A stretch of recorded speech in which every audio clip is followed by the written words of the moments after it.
Hola, estimados perdón, de tercero medio, espero que estén bien. Iniciamos una nueva semana de clases de la más hermosa, maravillosa y útil y no por eso menos contingente asignatura que es historia. Entonces, acá estamos estrenando herramientas y a propósito de estrenar herramientas me he modernizado para ustedes. Ahí para que vean menos mis ojeras. Y quiero abordar con ustedes el contenido que hemos estado viendo. Si esto se digna funcionar, ahí sí. ¿Qué es lo que hemos estado viendo? De manera bastante diferente en cuanto a cómo se tratan los temas, pero lo esencial es esto, es educación cívica en una versión bastante más moderna, en el marco de la reforma actual del currículo. A ustedes les tocó entonces como esta mezcla misteriosa, pero en el fondo es ver los fundamentos de la democracia y también la crisis actual de la democracia y entonces, ¿cómo se puede llegar a un entendimiento o a una forma distinta de comprender la democracia respecto a cómo lo hemos hecho antes? Entonces, para en el fondo aterrizar un poco toda esta cosa medio abstracta que hemos estado estudiando, preparé esta presentación que en el fondo recoge los aspectos esenciales de lo que deberíamos estar comprendiendo en teoría. Por eso, por supuesto, mándeme todas sus preguntas. ¿Ya? Bien, entonces, lo que estamos estudiando es el sistema democrático chileno. Sabemos que el sistema democrático chileno se fundamenta en la noción de dignidad de la persona, por lo tanto es un Estado de Derecho, y al ser un Estado de Derecho se asume, se infiere, y de hecho así es, que ha firmado distintos documentos de protección a los derechos humanos. Entonces, al ser este un sistema democrático, se asume también el carácter representativo. No somos una democracia directa como en Atenas, ni en otros ejemplos históricos bastante poco comunes y poco conocidos y bien escasos, ¿ya? Sino que el pueblo, es decir, nosotros, las personas, los ciudadanos, los que tenemos la nacionalidad y la ciudadanía, y obviamente en esta condición de ser humano participante, delega la soberanía en las autoridades elegidas. Es decir, yo no puedo ir a intervenir como a uno le gustaría, sino que delego en otro que conecta con mis intereses, con mi forma de entender el mundo. Entonces, eso requiere la participación ciudadana y la forma más usada o más conocida es a través de las elecciones que tienen que ser libres, competitivas e informadas, porque en el fondo tú estás delegando en alguien el poder y autoridad. La democracia chilena también se caracteriza, esto es lo más teórico quizás dentro de toda esta lista de características, por su pluralismo y tolerancia. ¿En qué sentido? En que la palabra pluralista significa que hay multitud de voces, multitud de intereses, por lo tanto, se reconoce el pluripartidismo en cuanto a que, en teoría, en esta democracia deberían tener cabida todas las voces, todos los intereses, siempre y cuando no atenten contra los principios básicos de los derechos humanos. Y entonces está la eterna discusión hasta dónde está el límite, cuál es el límite de eso. Y hay un consenso fundamental, que significa esto, al estar en esta democracia y tú al estudiarla, entonces asumes que hay ciertas reglas o ciertas formas de hacer las cosas que se van a respetar, te guste o le guste o no al otro. Entonces, esas reglas del juego, por ejemplo, pluralismo y tolerancia. Y entonces se entiende que no se valida, por ejemplo, el terrorismo, la violencia o la falta de diálogo como reglas. Y entonces, al ser un sistema democrático, se asume que van a haber ideas diferentes, que tú vas a estar en desacuerdo y tiene que existir un marco de respeto. Ahora, ¿cómo llegar a acuerdo? Ahí están los mecanismos distintos de discusión. Entonces, en ese sentido, como esto se transformó en algo muy complejo, no es la Atenas clásica, aunque de hecho no era nada de simple tampoco la organización de la Atenas democrática, por cierto. De ahí viene entonces el concepto o la noción de qué es lo que es ser un político. Entonces, en teoría, insisto, en la definición más clásica de todos estos conceptos, son profesionales dedicados a la administración y la ordenación, como dice ahí, o administrar y ordenar el Estado. Una pausilla, perdón. Continuamos. Entonces, el político sería entonces alguien especializado en cómo participar en este intrincado eh, tablero, por así llamarlo, si fuera como un juego, conoce las reglas, sabe negociar, y en ese sentido ahí está gran parte de como el descrédito que tienen en la actualidad la clase política, que como han inventado reglas o han torcido ciertas cosas o olvidado de ciertos principios, como el de la representatividad. ¿Sí? Espérame, ahí. Entonces, este político se distingue de una mayoría de ciudadanos porque debería conocer y comportarse dentro de las leyes. Ahí está parte de la crisis actual. Mm, A veces pareciera que se sienten por encima de las leyes. Y entonces tú lo vas a elegir conociéndolo y eligiéndolo en una urna. Otro fundamento clave de la democracia chilena es el pluralismo, el cual todos pueden disfrutar de sus derechos para reunirse, para exponer sus ideas, para publicarlas, publicitarlas, para informarse, para asociarse, para discutir. Ahora, en el momento actual que estamos, en un estado de excepción constitucional, ese pluralismo se acota, se acorta, se achica, porque en el fondo hay que tomar decisiones urgentes. Ahora, esto, como lo dijo el fin de semana el ministro, está en el marco de toda una desconfianza, una crisis de las instituciones. Entonces, ojo con esto.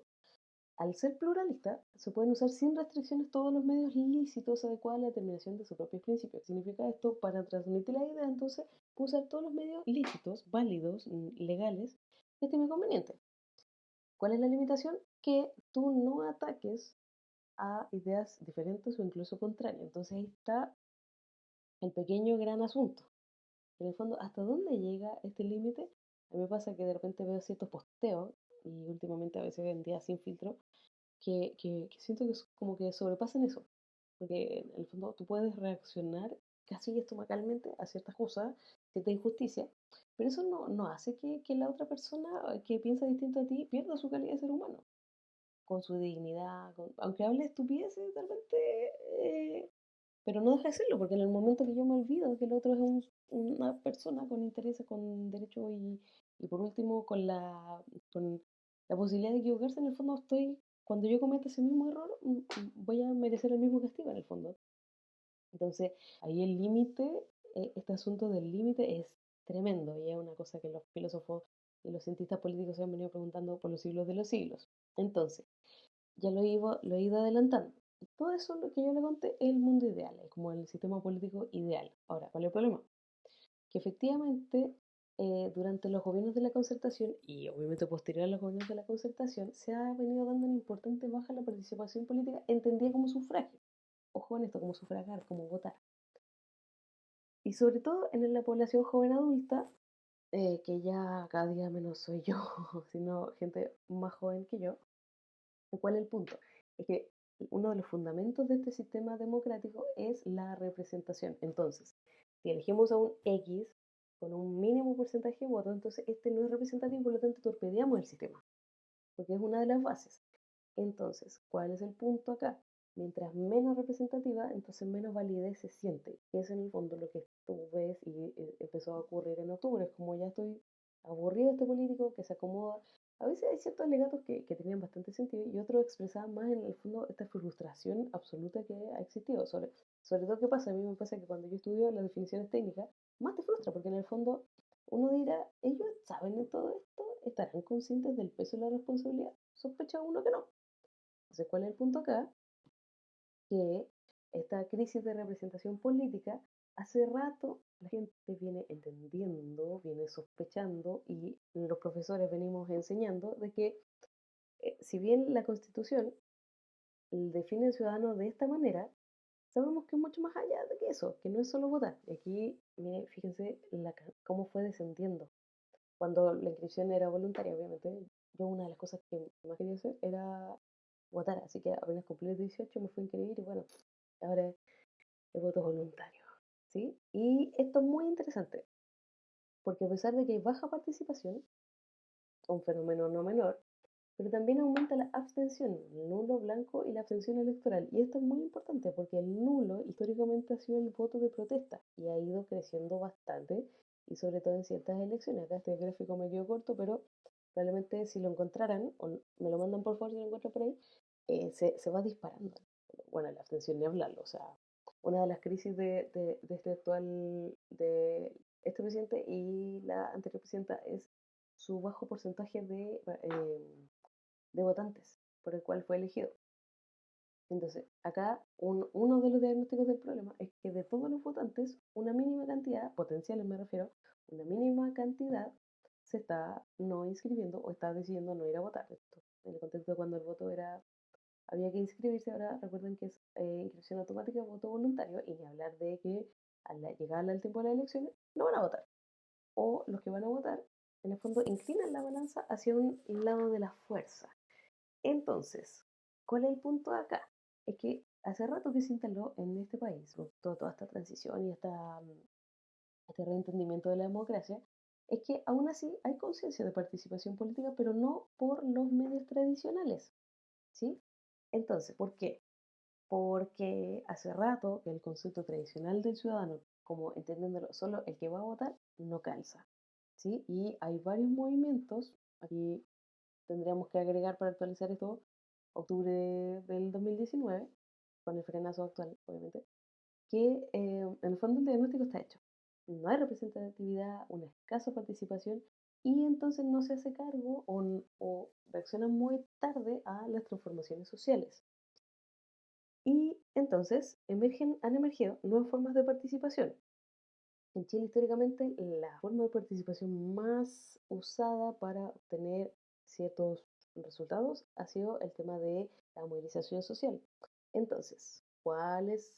Bueno, y aquí conclusiones.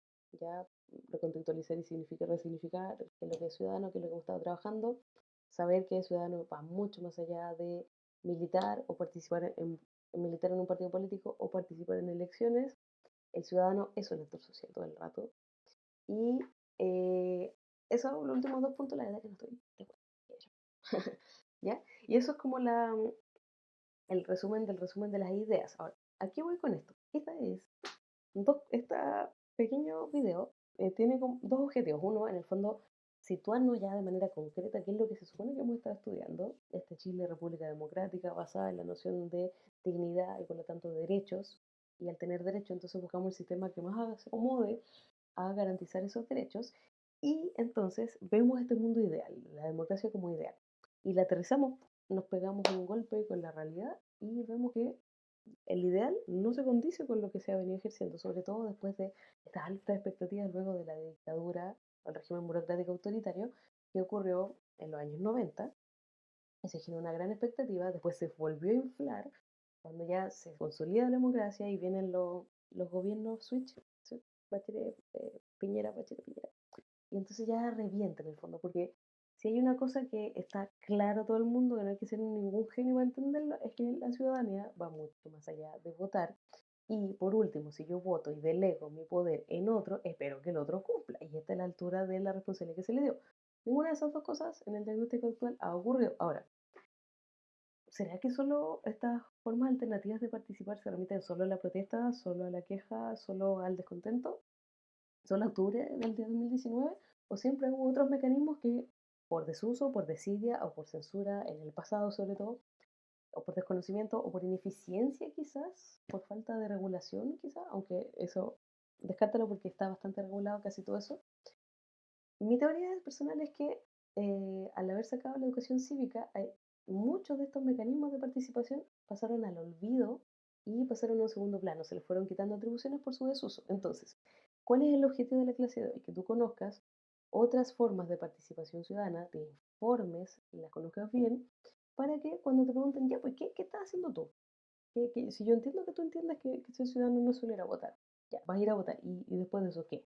Entonces, la idea es que tú tengas herramientas conceptuales y sobre todo información para entonces el día que te toque ser un ciudadano activo, no solo te remitas a ir a votar, a levantar la cabeza de la almohada, el trasero del sillón y ir a votar y alegar, sino que también usan otros mecanismos que son perfectamente legales, perfectamente plurales y que están a disposición. ¿Por qué no los conocemos? Yo ya les lucubré mi teoría, pueden haber otras, ahí ustedes vean, quizás algunos son más ineficientes que otros, eso es lo que ustedes tienen que investigar. Recuerden, estoy conectada, este tema es muy interesante, demasiado importante si lo agarran y lo pueden analizar, es genial. Porque un ciudadano informado es un ciudadano que transforma su mundo. Eso, he dicho, caso cerrado. Que esté muy bien.